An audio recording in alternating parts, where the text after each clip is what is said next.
राधे राधे जी। भक्ति for all channel में शशि शर्मा आप सभी का हार्दिक स्वागत करती है। अब चतुर्मास के बारे में मैंने एक छोटा सा संक्षेप में वीडियो बनाया था, तो आज उसी के बारे में थोड़ा सा और विस्तृत जानकारी आपको दे देती हूँ।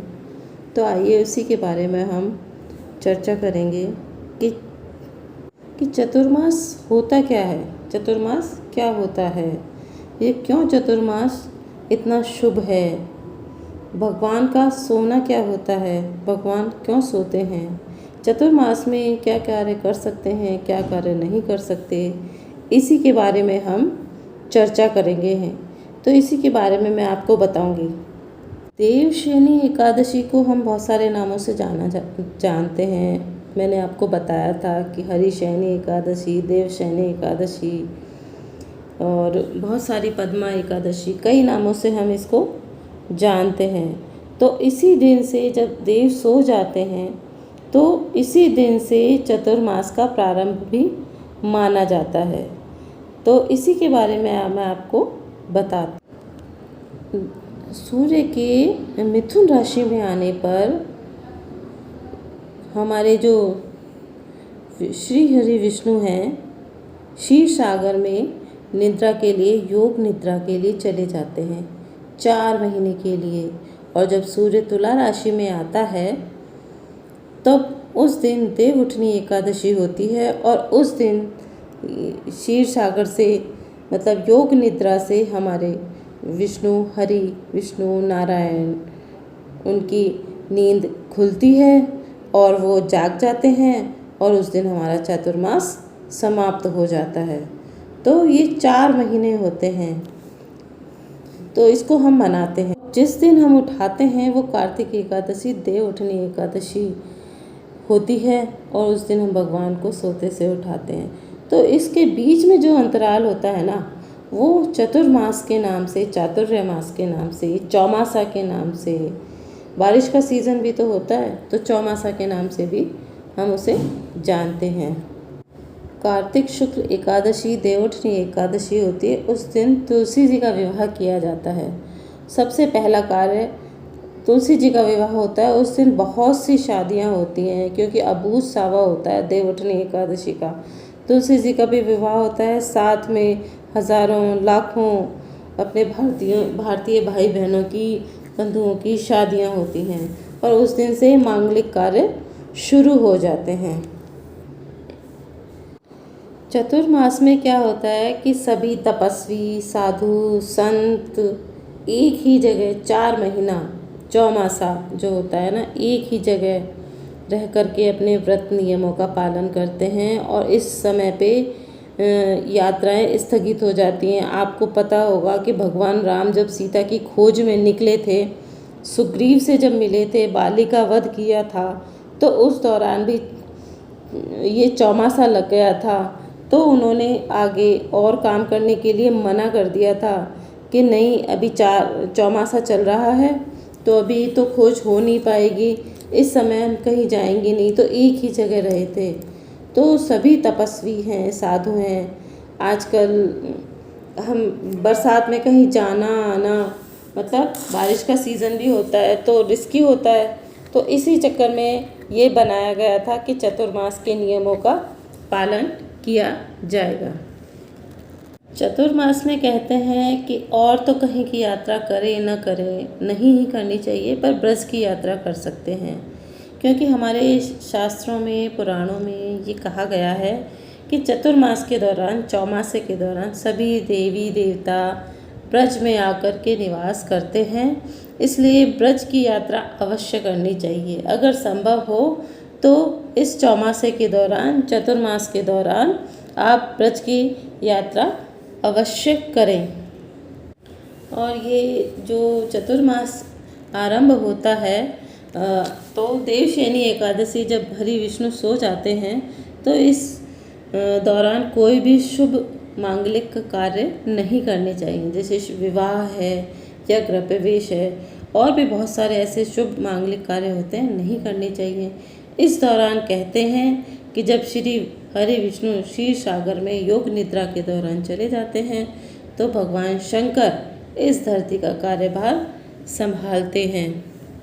इस समय ये तो होता है कि शुभ कार्य, मांगलिक कार्य नहीं करने चाहिए, क्योंकि देव सो जाते हैं। तो देव सोते हुए देव हमारे कोई मांगलिक कार्य को संपूर्ण या पूरा नहीं मानते। तो लेकिन हम ज़्यादा से ज़्यादा धार्मिक कार्य करें, पूजा पाठ करें, जप तप करें, दान करें इस दौरान, तो उसका फल हमें कई गुना होकर के प्राप्त होता है। और इस दौरान जितने ज़्यादा हम अच्छे कर्म करेंगे, पुण्य कर्म करेंगे, तो हमें पुण्य फल ज़्यादा प्राप्त होगा। तो और अगर हम बुरे कर्म करेंगे तो उसका भी फल हमें उतना ही गुना होकर के मिलेगा। तो इससे अच्छा ये है कि हम बुरे कर्म करें ही ना, अपने आप से डरें, भगवान से डरें, अपने कर्मों से डरें, और हम अच्छे कर्म और पुण्य कर्म ही करें। मन में सवाल आता है अपने कि देव सोते क्यों हैं? तो हमारे जो पुराण हैं, भविष्य पुराण, स्कंद पुराण और जो भी पुराण हैं अपने, तो उनमें ये बताया गया है कि इस दौरान निद्रा क्यों आवश्यक है, किस लिए आवश्यक है। तो उसके बारे में मैं आपको बताती हूँ। श्रीमद् भागवत महापुराण के अनुसार भगवान विष्णु का 5000 वर्ष तक शंखाचूड़ नामक असुर से युद्ध होता रहा। उन्होंने आषाढ़ मास की शुक्ल पक्ष की जो एकादशी थी, देवशयनी एकादशी जिसे हम नाम से जानते हैं, उस दिन उन्होंने उस शंखाचूड़ नामक राक्षस को मार गिराया था। तो इस दौरान 5000 वर्ष तक जब वो युद्ध करते रहे तो बहुत थक गए, और उस दिन उन्होंने विजय प्राप्त करी। तो देवताओं ने उनसे थोड़ा आराम करने के लिए, निद्रा लेने के लिए अनुरोध किया। तब उन्होंने भगवान विष्णु ने योग निद्रा में जाने के लिए भगवान शंकर को 4 माह के लिए काम सौंप करके योग निद्रा में चले गए। तो वो सोने के लिए चले गए, और उस दिन क्या था, आषाढ़ मास की शुक्ल पक्ष की एकादशी थी, तो उसे देवशयनी एकादशी के नाम से भी जानते हैं। और सब ने जब वो सोने चले गए तो सभी देवी देवताओं ने उनकी पूजाएं की, अर्चनाएं की। तो तब से हम उसे पर्व के रूप में भी मनाने लगे। इसी कारण से जब शंकर भगवान को सौंप दिया गया तो उन्होंने कार्यभार संभाला, और प्रथम महीना जो आ रहा था कार्यभार संभालने का, वो श्रावण का महीना था। तो श्रावण के महीने में भगवान शंकर की विशेष अर्चना पूजा इसीलिए की जाती है। तो ये तो एक छोटी सी कहानी है। एक दूसरी और मैं कहानी सुनाती हूँ आपको। दूसरी कथा में ये आता है कि है ना, भगवान श्री हरि विष्णु ने एक बार वामन अवतार लिया और राजा बलि से वर मांगने के लिए कहा, और उन्होंने कहा कि आप जो चाहो ले लो। तो उन्होंने 3 पैर की इच्छा मांगी थी, 3 पग भूमि मांगी कि ठीक है। तो उन्होंने पहले एक पैर में तो सारा आकाश पाताल सब कुछ ले लिया, दूसरे पग में उन्होंने पूरे स्वर्ग लोक को ले लिया, और तीसरा पैर पूछा कि अब ये कहाँ रखूँ। तो राजा बलि ने अपना सिर समर्पित कर दिया कि भगवान आप यहाँ रख दीजिए, क्योंकि वचन तो जो दे दिया है वो पूरा करना ही है ना। बलि की उदारता से प्रसन्न होकर भगवान ने उसको सब कुछ दे दिया, वापस लौटा दिया, और पाताल लोक का राजा बना दिया, और उससे वर मांगने के लिए कहा। जब राजा बलि ने उनसे वरदान मांगा था, राजा बलि ने कहा कि भगवान आप हमेशा मेरे महल में रहें। तो ये राजा बलि ने उनसे वर मांग लिया।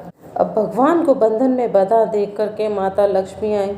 माता लक्ष्मी ने राजा बलि को अपना भाई बना लिया, और फिर राजा बलि से भगवान को मुक्त करने का उनसे अनुरोध किया, क्योंकि अपने भाई से अपने पति के लिए थोड़ा सा कुछ भी मांग लो तो भाई तो देगा ही ना।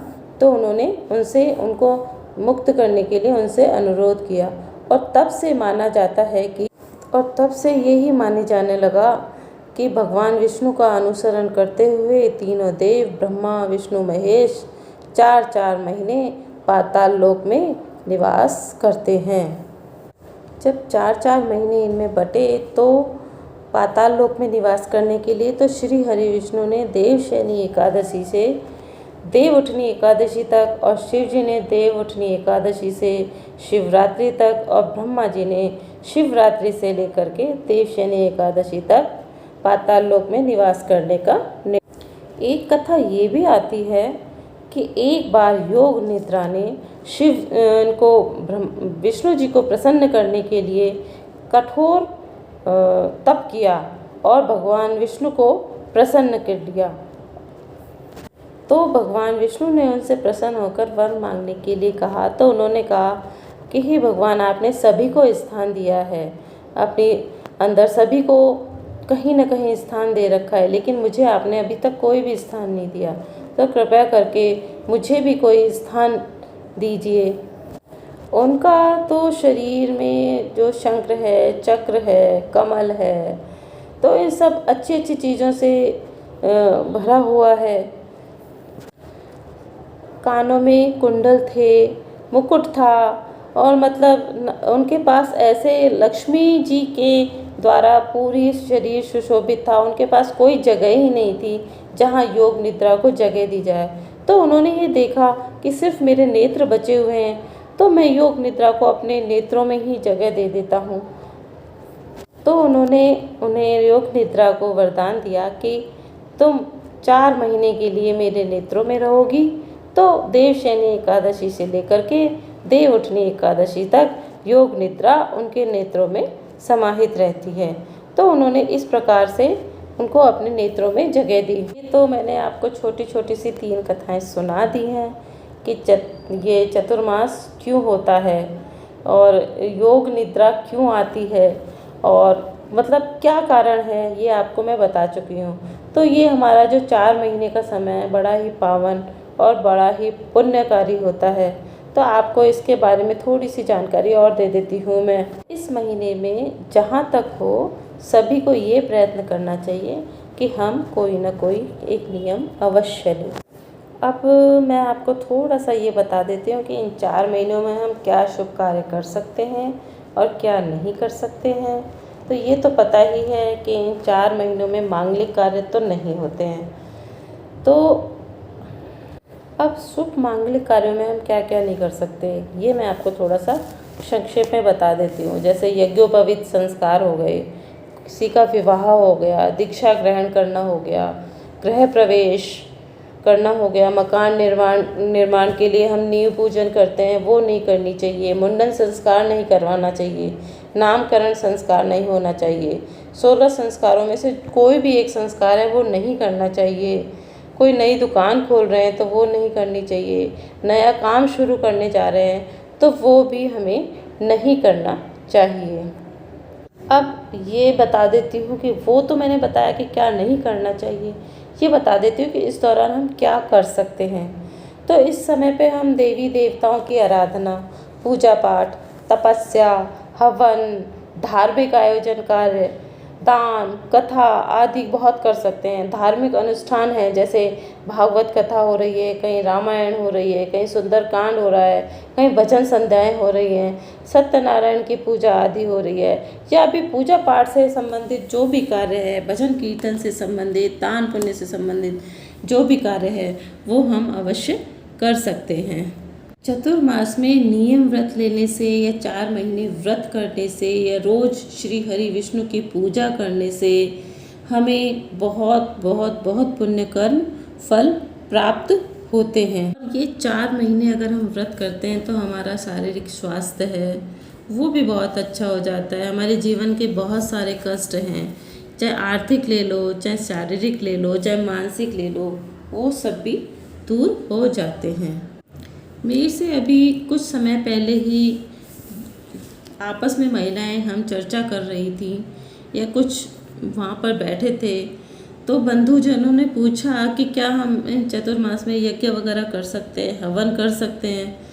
तो मैंने कहा कि जैसे गृह प्रवेश का हवन है या और भी कोई किसी का नाम पूजन का, नामकरण संस्कार का यज्ञ है, या कोई भी इतना जो मांगलिक यज्ञ है वो हमें नहीं करना चाहिए। हाँ, शांति के लिए शांति हवन यज्ञ जो हम करते हैं, जैसे अखंड ज्योति वाले करते हैं, शांति यज्ञ करवाते हैं, तो वो हम अवश्य कर सकते हैं, क्योंकि एक वो धार्मिक अनुष्ठान हो जाता है, तो वो हमें कर लेना चाहिए। हम हमारे घर पर छोटे छोटे हवन कर सकते हैं, बड़े यज्ञ जो होते हैं ना वो नहीं कर सकते। तो छोटा हवन है, जैसे तिल डाल करके अगर हम हवन करते हैं तो उससे हमारे बहुत सारे कष्ट दूर हो जाते हैं। अन्न से हवन करते हैं, जैसे बहुत सारी, जब हम हवन करते हैं तो बहुत सारी चीज़ें मिला लेते हैं, छोटी छोटी आहुतियाँ देते हैं। तो गायत्री मंत्र का हवन हम कर सकते हैं, तो ये तो हम कर ही सकते हैं, तो ये तो आप कर ही सकते हो। इसी चातुर्मास के दौरान पे कुछ समय अच्छा भी आता है, जैसे हम बहुत सारे कार्य भी कर सकते हैं। जैसे कृष्ण जन्माष्टमी आती है तो हम मनाते हैं, तीज आती है ना, तीज त्योहारा बावड़ी ले डूबी गणगौर, ये तो कहावत आपने सुनी ही होगी। तो तीज को भी हम अच्छे अच्छे कार्य कर सकते हैं।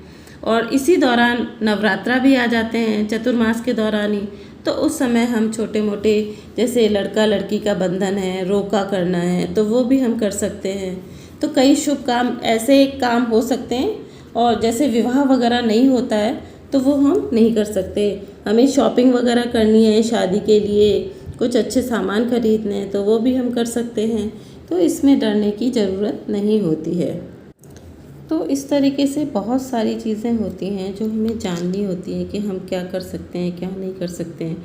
लेकिन चतुर्मास में हम बहुत सारे व्रत नियम लेकर के और छोटी छोटी चीज़ों का ध्यान रख कर के अपने आप को ईश्वर में भक्ति में लगा करके और पुण्य फल प्राप्त कर सकते हैं और कष्टों से दूर हो सकते हैं। तो आपने मेरे चैनल को अगर सब्सक्राइब नहीं किया है तो कर लीजिए, अगर नए नए हैं तो सब्सक्राइब कर लीजिए और शेयर कर दीजिए, लाइक कर दीजिए। तो राधे राधे जी। आज की जानकारी कैसी लगी ये राधे राधे लिख करके कमेंट में अवश्य बताएं। श्री हरि विष्णु लिख दीजिए, ओम नमो भगवते वासुदेवाय लिख दीजिए। तो राधे राधे जी, राधे राधे।